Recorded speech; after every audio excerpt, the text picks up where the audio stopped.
Do you ever wake up feeling drained even after a full night's sleep? Or find yourself snapping at people for no reason? It's easy to blame stress, work, or just one of those days.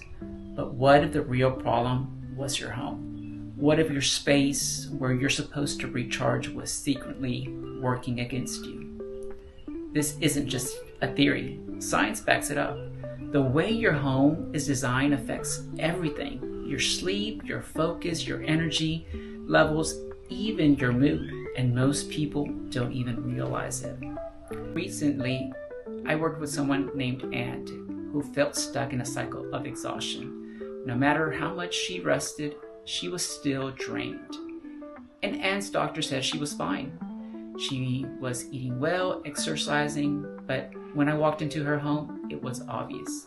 Dim lighting, cluttered furniture, heavy colors were affecting her nervous system when it should have been off.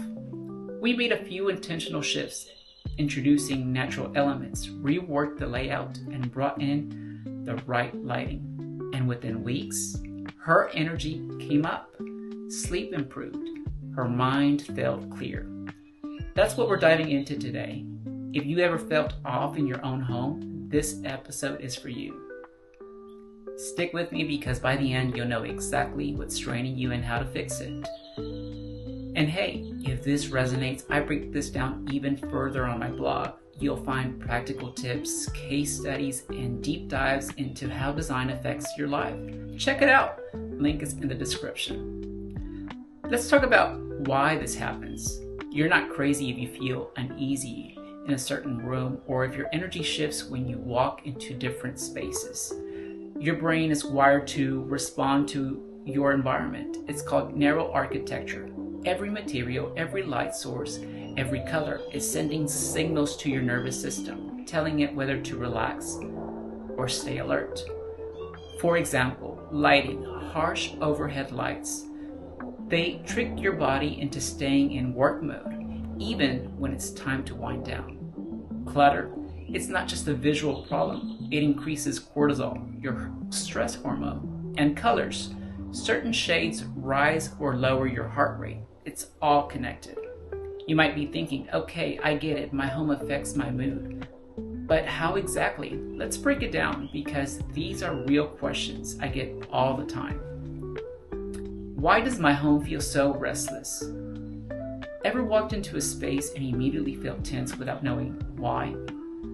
That's not just in your head. Your environment is constantly sending signals to your brain. If your space is cluttered, poorly lit, or feels disconnected from who you are, your nervous system stays on edge. If your home feels off, start by asking, does this space feel like me? If not, it's time to make some changes. I've decluttered, but my home still feels heavy. What else can I do? Decluttering is a great start, but it's only part of the puzzle. The way your space flows matters just as much. If your furniture feels cramped, if there's no clear movement through your space, or if the materials feel cold and disconnected, you'll still feel the weight. Try this. Introduce natural materials, wood, stone, plants. These aren't just aesthetic choices, they ground your energy. Imagine the difference between walking into a space filled with rigid, lifeless furniture versus one with warm wood tones, soft linen textures, and greenery that breathes. What about water? Does it make a difference? Absolutely. Think about it. How calming it is to sit near a lake, listen to a fountain, or hear the rain tapping against the window. Water has a unique way of slowing down your heart and creating a sense of ease. If you ever felt restless at home, adding a small water feature like a tabletop fountain can shift the entire energy of a space. It's one of the simplest yet most effective changes you can make. How does stone fit into all this? Stone is stability. It's why ancient architecture from temples to castles relied so heavily on it. When you bring elements of stone into your home, whether it's marble countertops, a slate accent wall, or even a small stone decor, you're tapping into the same sense of permanence and grounding. It's especially powerful in places where you need to feel anchored, like a workspace or bedroom. I work from home, but don't have a room for a desk. What should I do? You don't need a huge office to have a functional workspace. What you do need is intentionality, a clutter-free corner with good lighting, a comfortable chair, and something that inspires you, a plant, a piece of art, or a stand-up desk that you can place on the counter can completely change how you feel. The goal isn't space, it's how the space makes you feel. At the end of the day, your home isn't just a place you exist in. It's shaping you every single day. It's either supporting you or working against you. And once you see it, you can't unsee it. Where do you start?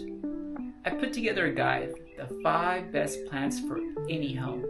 It's not about adding greenery, it's about bringing energy, vibrancy, and balance into your home. Check it out below. It's the first step to reclaiming your home as your space. Take the first step now. If you want more insights like this, make sure to subscribe. I've got more episodes coming that will change the way you think about your space, and trust me, you don't want to miss them. Wondering what your own space is doing to your well-being? Ask me. Drop your questions in the comments. Let's have a real conversation. I'll leave you with this. Marcus Aurelius once said, "The soul becomes dyed with the colors of its thoughts." Think about that in the context of your home.